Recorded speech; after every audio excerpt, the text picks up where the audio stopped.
हिंदू दिनदर्शिकेप्रमाणे येणारा 10वा महिना पौष हा सूर्य उपासनेचा महिना म्हणून ओळखला जातो। या महिन्यामध्ये सूर्याच्या उत्तरायणाला देखील सुरुवात होते। याशिवाय मकर संक्रांत देखील सूर्यपूजनाचा सण आहे, तोही या पौष महिन्यातच येतो।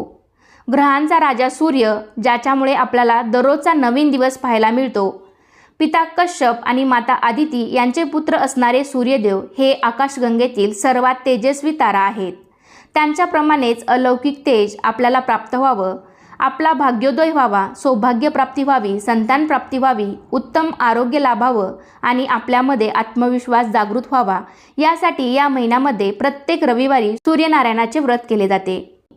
आदित्य रानूबाईच्या कथेत असं सांगितलेलं आहे की पहिल्या आदित्यवारी मौन्यानं म्हणजेच मुकाट्यानं उठावं, सच्चिड म्हणजेच वस्त्रासहित स्नान करावे, अगोदर पाणी आणावं, विड्याच्या पानावर रक्तचंदनाची आदित्य रानूबाई काढावी,